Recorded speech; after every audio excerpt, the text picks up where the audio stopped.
The picture you're about to see was made in November 1993. Some of the contents may offend you and will definitely disturb you. Any actions taken as a result of seeing this film are at your own risk. Since the beginning of time, people have tried to decipher what the future has in store for them. To this end, they have consulted oracles, diviners, clairvoyants, astrologers, and fortune tellers to alleviate their fear of the unknown. In a remote village in southern Africa lives a Sanusi, a guardian of the African culture, a diviner and prophet who is burdened with visions and predictions of future events.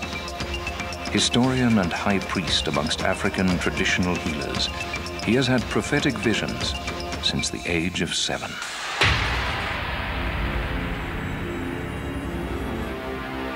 Just before he experiences a vision, colors start swirling around him. Then, as though he has been transported through time and space, he finds himself in another dimension. During these visions, he becomes the character featured. His name is Credo Mutwa. I'm asking all those who believe in the power of prophecy to listen to what I've got to say. I have said many strange things, but what I'm going to say now is stranger still. Credo has clearly seen Kennedy's killer. Perhaps you know him.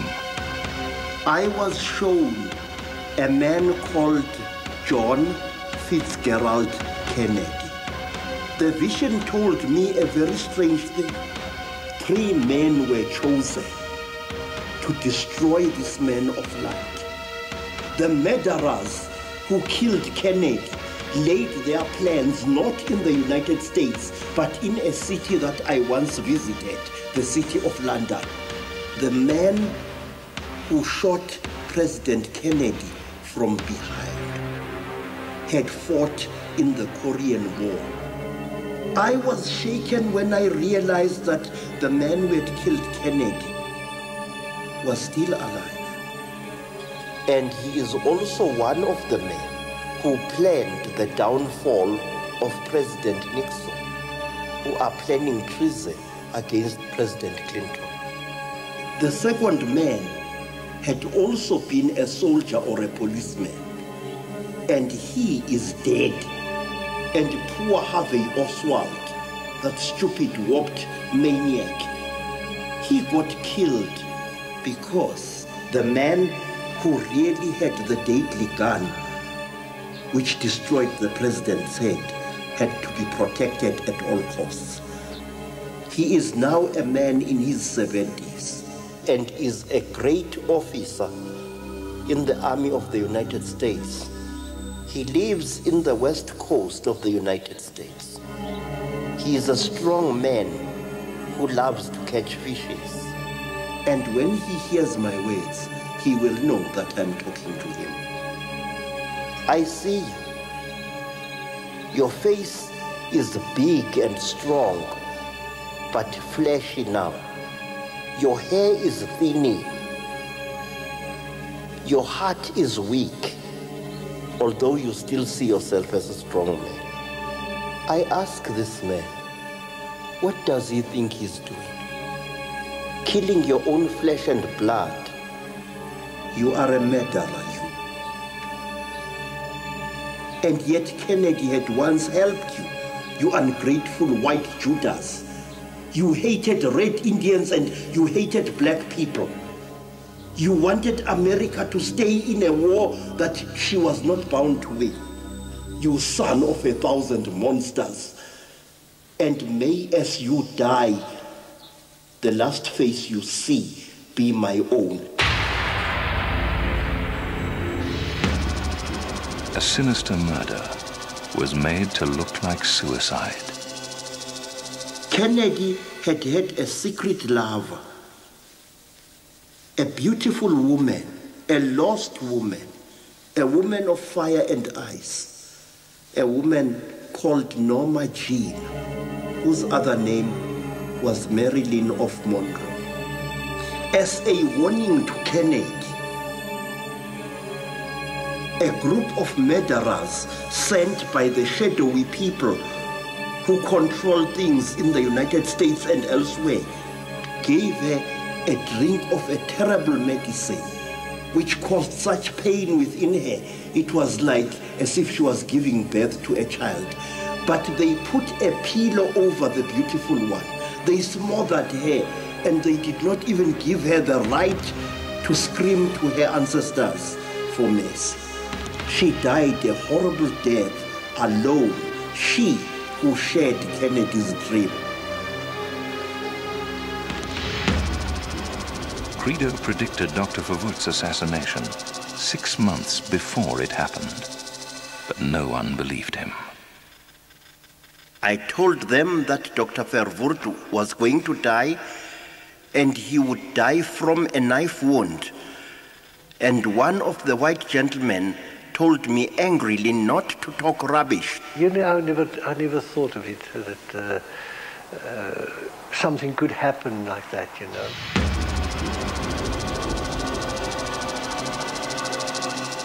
He warned that violence would erupt in Soweto. And the closer we got to June, the more agitated he got. And I was involved in a lot of meetings with all sorts of people, trying to warn them that, you know, trouble was on the way. And not very many people were interested. They were more worried about bus strikes on the East Rand than any major trouble that may happen in Soweto.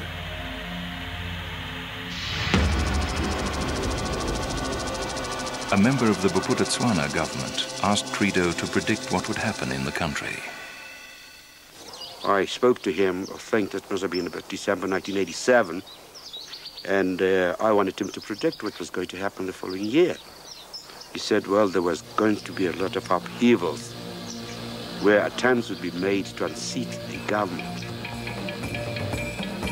And that soldiers wearing red berets and grey uniforms would attack several very important people in the government of this land. And on the 10th of February 1988, we had a coup here in Muvatu. Well, I thought he was so off the wall at those days that I didn't think it was worth my time. There was never any doubt in my mind that if Credo said something, it had to be taken seriously. No, he was quite right there, I'm telling you. Credo foresaw George Bush's future role in the United States. Credo correctly predicted that George Bush would become president. Not only was this said well in advance of the American elections, but even during an earlier period of time when Credo visited the United States, years before he threw the bones and said to George Bush that he would attain the highest office of the land. Clearly, his voice must be heard. Credo has made startling revelations about the critical role Princess Diana and Prince Charles will play in the future of Great Britain. Princess Diana's star will actually overshadow that of her husband. People will look upon her as the Princess of Wales and him as the non-entity. Princess Diana is unwell because she is afraid to face the life that she is leading. She is a child who should have lived in a peaceful cottage, but she has been thrown into the glare of unsought publicity. She is like a little butterfly caught in a furnace.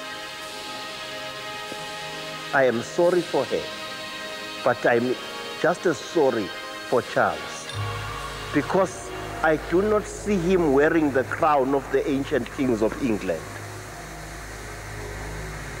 I am sorry for him because one day people will say that he was the man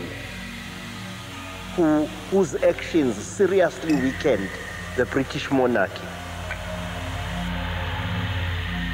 The world will blame him for the disintegration of the British monarchy and nobility somewhere in the 21st century. It was wrong for Charles and Diana to separate. They should have stayed together. They should have tried to love and understand and forgive each other. But they did not. And as a result, they have set the wheels in motion for an incident in which the lives of Prince William will be seriously threatened. When that little boy reaches his 13th or 14th year, an attempt will be made to either kidnap or to kill him. Madmen from Ireland, men who will be resisting the unity of Ireland, will be responsible for this. It will be found very, very soon, in about 5 years' time, that one of the royal children, I will not say which one, has taken drugs. They will be innocent drugs, but the enemies of England will blow this thing out of all proportion. In the great upheavals that will shake the world in the next 50 years, strange and completely unexpected things are going to happen. It is all this upheaval within the British royal family which will cause the breakaway of Scotland as the United Kingdom disintegrates and Ulster goes its way, as Wales says farewell to Mother England and becomes a little state on its own. So will mighty Canada break away from the British Commonwealth. Let me tell you that 2 other countries will do the same. One of these countries will be Australia, and the other will be New Zealand. Australia will be torn away from the British Commonwealth by a man who will be enraged at the fact that the Commonwealth is becoming more and more dominated by non-white people. This man is already alive, but when his time comes, this man will be numbered amongst the greatest leaders that the English race had ever known. This man will confront the rising empire of Japan and China, a huge conglomerate of nations which will dominate the world with money. This man will confront those nations, and he will be not afraid of sending out his armies against them. By the middle of the 21st century, I see the Union Jack very, very strange in appearance indeed. Gone will be the cross of St. Andrew. Gone will be the cross of Ireland. The Union Jack will no longer be a Union Jack.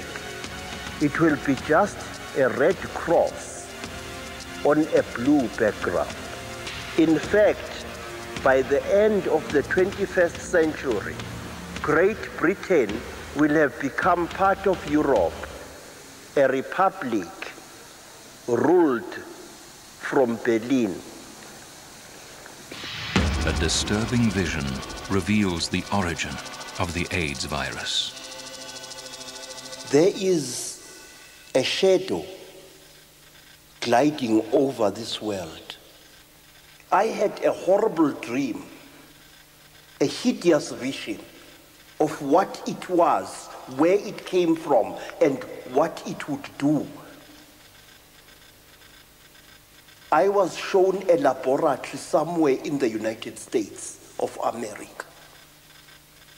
I was shown scientists of several nations, French, British, and American and Canadian, all collaborating in a hideous experiment which was to introduce diseases which would wipe out whole armies, which would debilitate whole populations in times of war.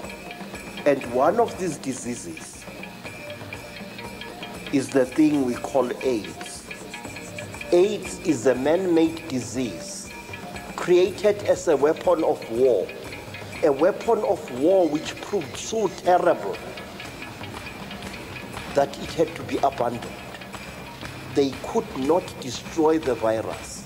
They gave it to a firm of toxic waste disposals.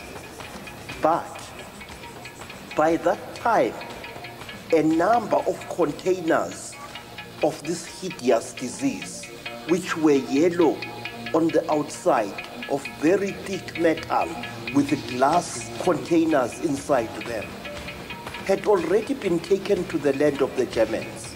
And there they had been stored in a secret place. Someone suggested that some of them should be dumped into the North Sea, not far from the west of Scandinavia. But others said no, they should be taken with other poisonous waste to third world countries and buried there. A ship came from Europe bearing these containers, and one of them had a fault in its lid. A little accident occurred and a sailor touched one of the yellow cylinders and was contaminated by it through cuts in his hands. Well, there have been reports now of this British seaman that went back to about 1954 when a chap died in England, and they went back and they had his tissues and they had blood, and they went and tested it, and he was found to be HIV positive.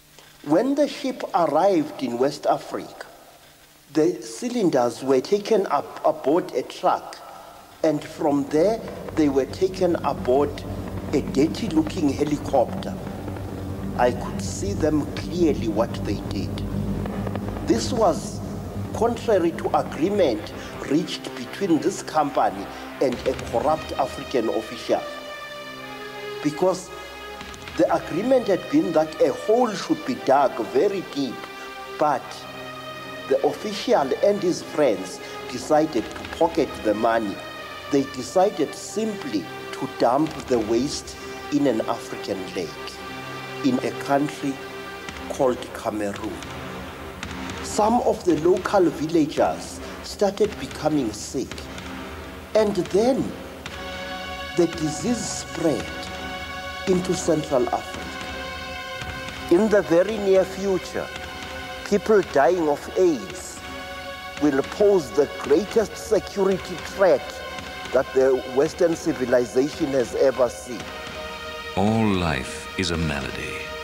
If you can find the right rhythm, you can cure the patient. The people who created AIDS have the effrontery to say that AIDS is a disease of African origin. Have the cheek to say that AIDS was created by God in order to put an end to promiscuity on this planet, which is absolute nonsense. What I find most horrifying is that the same people are telling us a blatant lie that AIDS is incurable. It is curable. It can be cured, but not by drugs. My visions tell me, in order to cure AIDS, sound in various forms must be used. If the sound is carefully calculated, the sound would be capable of destroying the AIDS viruses within the human being without endangering the human being at all. Credo has had precise visions of how, when, and where World War III will begin and spread. I am shown that in the very near future, Islam will rise like a lion throughout the world, and that a new war will break out in the Middle East, even bloodier than the war that was fought against Saddam Hussein. A great Middle Eastern nation, I think it is Iran, will go all out to acquire atomic power.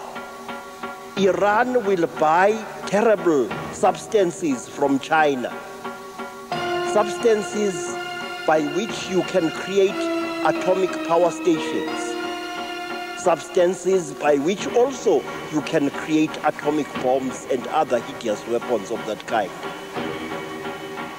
I see that there is a ship in the ocean. It is an old and ugly vessel which should have been sunk or scrapped long ago. And it is taking some radioactive substance to Iran. One of the containers will overheat and the ship will sink in the Indian Ocean. At first, the world will not be told about the sinking of this ship. Millions of fish start drifting, dead and lifeless, towards the beaches of India, of East Africa, and Arabia. And the first inkling of this disaster that humanity will have will be when starving people in India and other countries nearby, they will eat this fish and they too will die. And it will be only then that the world will be aware. People of the news will go to India to look into this disaster. And they will discover that many organizations were responsible for covering up this tragedy. In many parts of the world, people shall start eating each other. In the coast of Yemen and in the coast of India shall be found people who will die because they have eaten other people who have eaten the contaminated fishes, and there will be an outcry in the world. And the violence and the warfare will spread not only in the Middle East, but also throughout North Africa, as far away as Spain. President Clinton will unwittingly play a crucial role in precipitating World War III.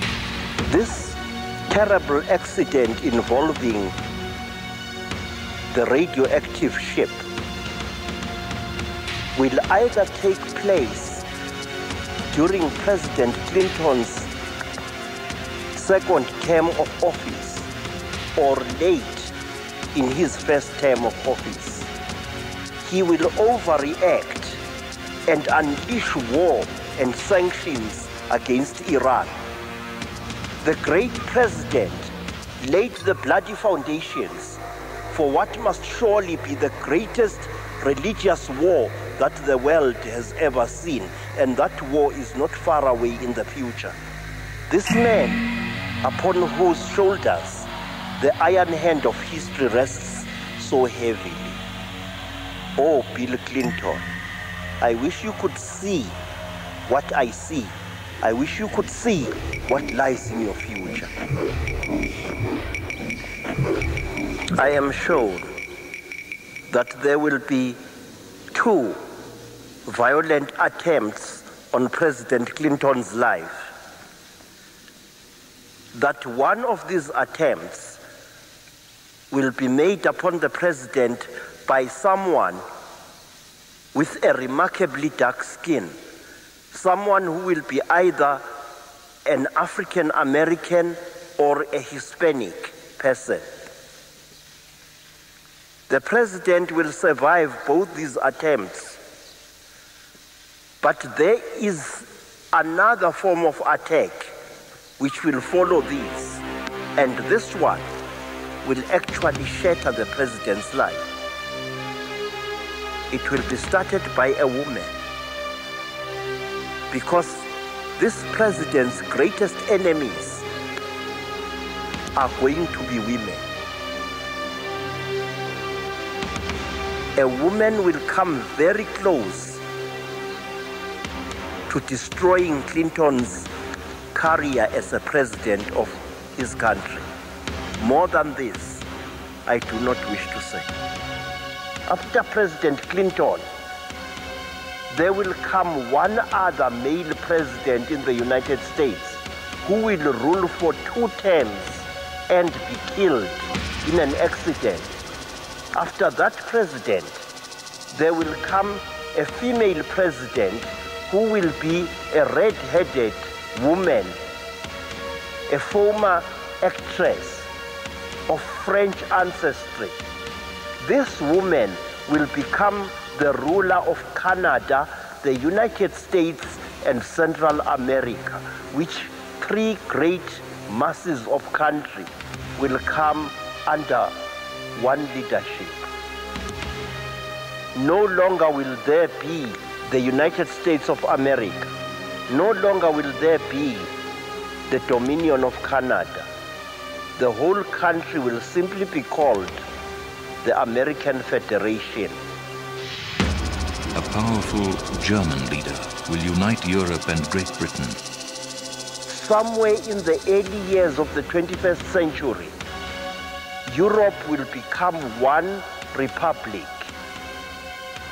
She will fall under the shield of Germany because a mighty ruler will emerge in Germany. In fact, he is already there. He will emerge and he will rule Germany with a rod of iron.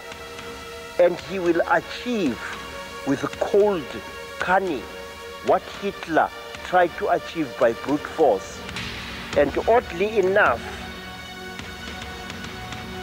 this brutal man, this second Hitler, will be hailed as the savior of Europe because he will strengthen the economies of the different states that form Europe. And they will call him the new Bismarck.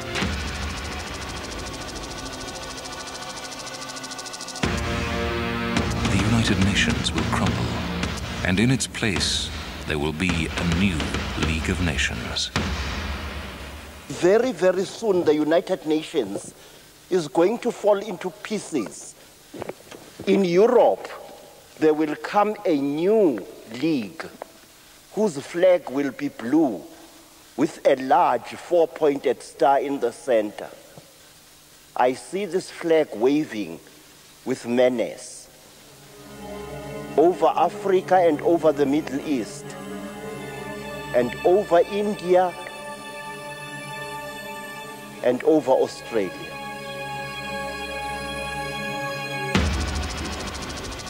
Millions will succumb to the appearance of a man who will be seen as their savior. There is a young man.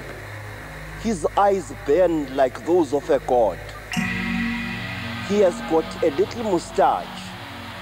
He wears the white turban of an Ayatollah. He is a man of Iran. He is the man who, within the next 20 years or so, will shake the world to its foundations. He is at present in his late teens or early 20s. He is a great admirer of Saddam Hussein, and at one time they once met. This man is the man about whom many prophets have spoken in the past. Some call him the Antichrist. In Africa, they call him the Red Destroyer, the Mushiki Wadamu, the Lord of Blood. This is the man who is going to lead the rising hordes of Islam, whom future generations will call the shining sword of Allah, who is going to fight, shed blood and destroy cities to restore once again the glory of the caliphs. He will know himself as Wahab al-Rashid. He will know himself as Al-Timsah. It is this man who is standing in the shadows at this moment, who is going to carry on where his admired godfather Saddam al-Hussein has left off.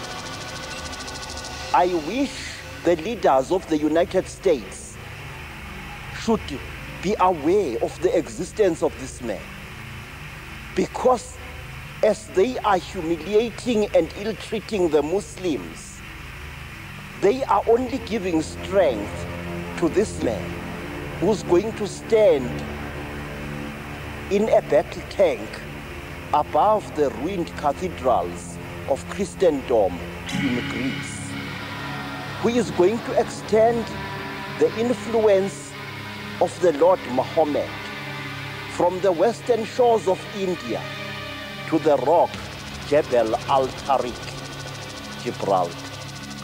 And against his anger and against his might, not even the mightiest hydrogen bombs will prevail.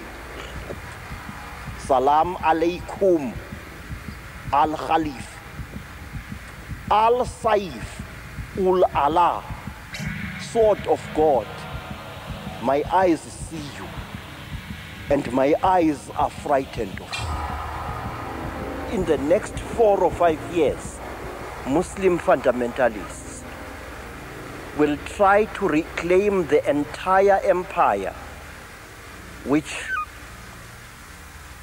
was once held by the Saracens. They will claim Spain as their country. They will claim Portugal and all of North Africa.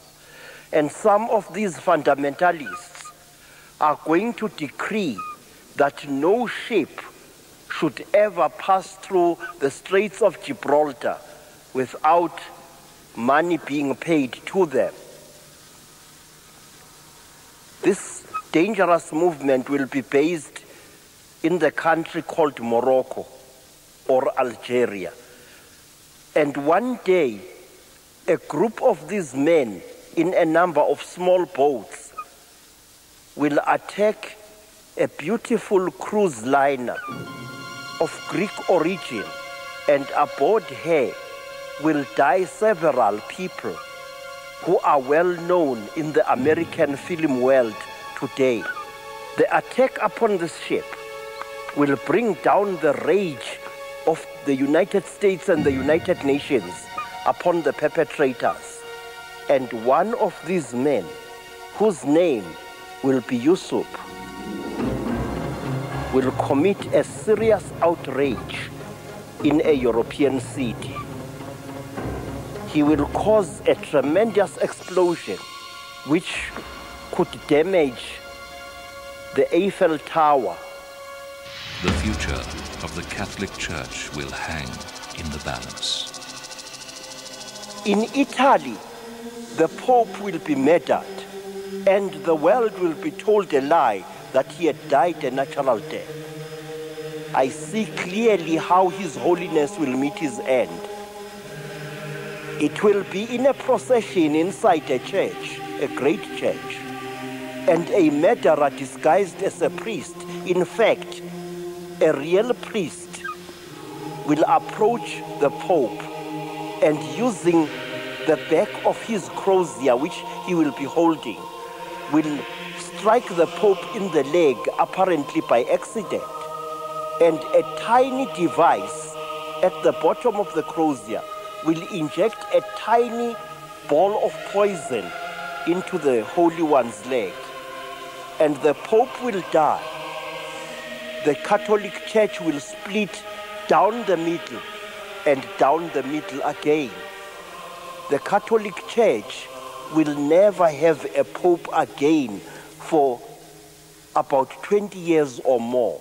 And then a group of militant women, female terrorists, will take up arms and forcibly install a female as a Pope in the Vatican. Shocking experiments are still being conducted. I am shown something that is taking place in some laboratories in the Far East. experiments which are aimed at creating a new race of people which can survive underwater. The men and the women conducting these experiments are torturing dolphins. Dolphins are being forced to act as surrogate mothers to human fetuses, and metal implants are being put into them. These people who are doing these things should be exposed to the anger of the caring world. These experiments and others like them should be stopped. Crashing economies bring strange new devices. People are going to lie and cheat. People are going to steal. People are going to exploit others as never before, all in the name of free enterprise and business. Very, very soon, I am shown there is going to be a serious money crisis in the Western world. This crisis will affect first the United States with heavy loss of jobs and the crash of the dollar. This will lead to similar situations in Europe, in Asia, and especially also in Japan. This is going to last about 5 years. And I say that this thing will come before the year 1998. There will be more homeless people in the streets. This will result in new types of building being invented, buildings which will be erected very quickly and which will house as many people as possible, but with the minimum of comfort. Your vehicle and your neighbor's vehicle will be built to a pattern so that these vehicles can be attached to a huge central pole, like a giant pillar, vehicle above vehicle, forming a building in which you will live. It will be the solution to humanity's living problems. Somewhere in the middle of the 21st century, a radical change takes place. The streets are no longer coated with tar, but with a certain type of metallic composition. And the car floats in the air with a tiny little aerial pointing downwards towards the street. And it is this aerial which lifts the car into the air. So long as the car is in contact with this metallic road, so long shall the car float. People will travel in very huge aeroplanes, bigger than anything that we have got today. Now these aeroplanes will be strange in that they will be able to travel not only in the air, but also on top of the sea and also under it. These aeroplanes, which will be built by the Japanese, will have gigantic wings at the back where great boosters will be housed. And these aeroplanes would rise into space like space shuttles in the very near future. And I say 10 years from now, people will no longer buy clothes. They will have a beautiful little machine, small enough to stand on their kitchen table. And from this machine, they will be able to make their own clothes. The machine will squeeze out tubes of material, which you can change at the press of a button to any color. And you will make any attire that you choose, no matter how outlandish. The chosen race joins the Orient to find the promised land. As we go deeper and deeper into the womb of the future, for about 50 years, the nations of China and Japan and Malaysia and many islands in the Pacific will dominate the world. The former world powers will fade away. Japan will use the Chinese as the blade of her sword. And using this sword of hard work, of technology, and of money, the nation of Bushido, Nihon, will take vengeance for what was done to her people in Hiroshima and Nagasaki. Japan will be joined by one nation, and I'm surprised to name this nation, the nation of Israel. They will abandon Palestine. They will abandon Jerusalem and carve a new nation of Israel in the eastern border of Egypt. And there, Israel shall become part of the Federation of Middle Eastern countries. There are people thought to have died who are still living. There are those who say that the great Elvis Presley is still alive. Please, they should let that great man, that misguided soul, rest in peace. He died. Let me tell you about people who are said to have died, but who lived long after their supposed deaths, whose survival will affect our future very, very seriously. One of these people is the man called Adolf Hitler. Adolf Hitler never died in Berlin, neither did his wife, Eva Braun. He escaped with a large group of scientists and military officers. They went to South America. Eva Braun is still alive. In my visions many years ago, I saw two girls. These were the children of Adolf Hitler. One girl's name began with an O, and the other one began with a K. A whiskey or something like that, and the other one was called Kristen or Christelle. These girls survived. They are there. There are Nazi groups in Europe who are aware of the fact that Hitler left children and grandchildren when he died.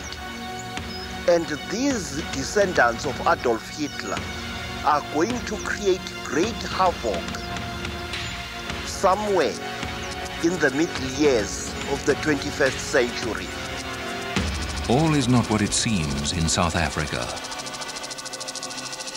I see yellow soldiers fighting in South Africa, killing white men and black men alike. I see villages burning. South Africa will be a tyranny, worse than any that we have seen in Africa. And South Africa's new government will be weakened and it will be seized by force. Some of the black men and women who are today negotiating peace are going to be arrested by a government in the very near future. They will be accused falsely of treason, and I see them standing in chains before military thugs. My eyes cry for you, Dr. Mandela.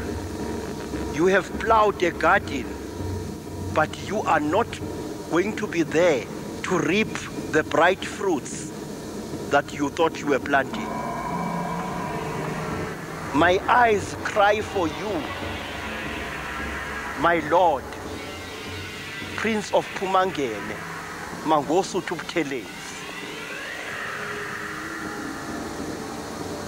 You shall be humiliated before the world, and your people with you. The Zulus are going to be called the enemies of peace.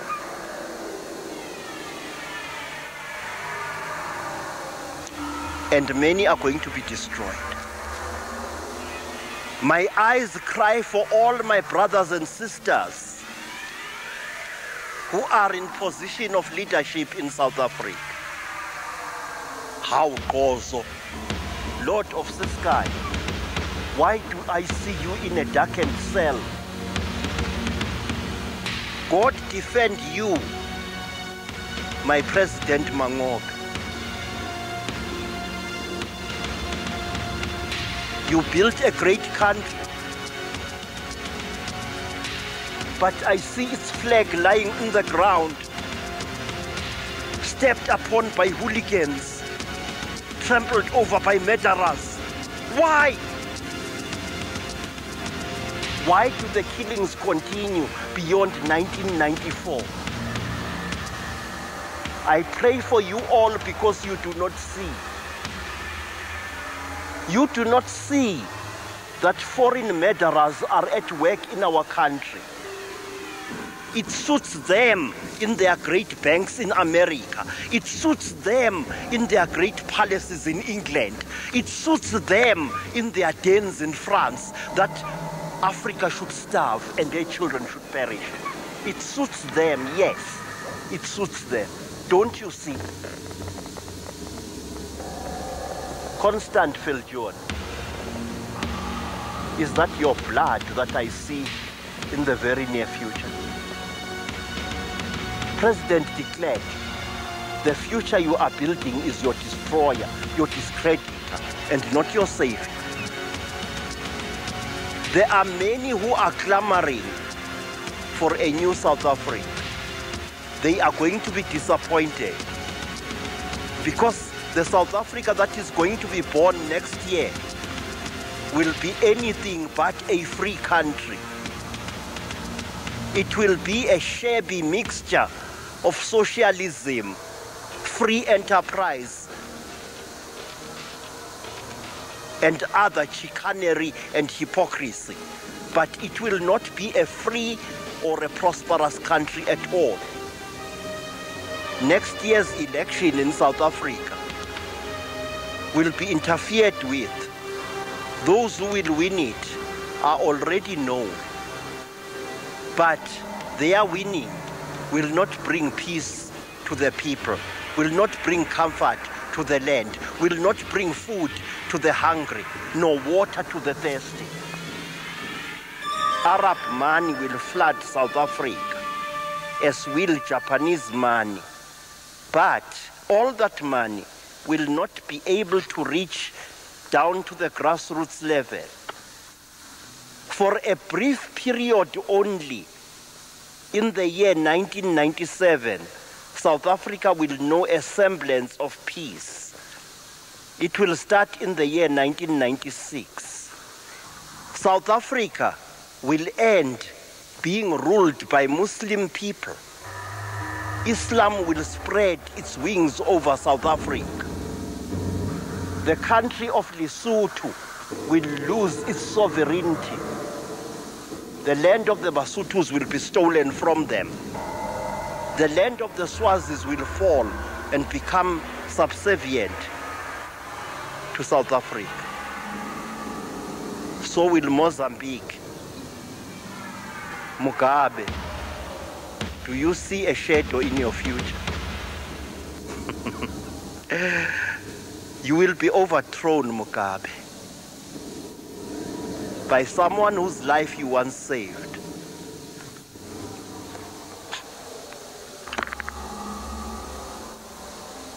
I see that women will play a prominent part in South Africa, especially in the year 1995. Amongst them, I see this one, who is the wife of the man whose name I've already mentioned. Walk with very great care, beautiful Nomzamo, because the enemies who are destroying our land are not of South African birth.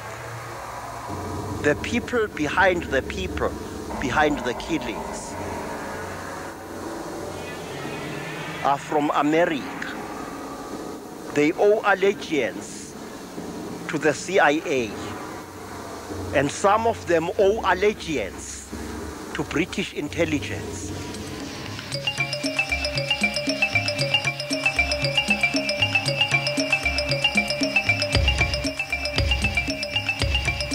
I might be seen as a purveyor of nightmares, a merchant of bad dreams.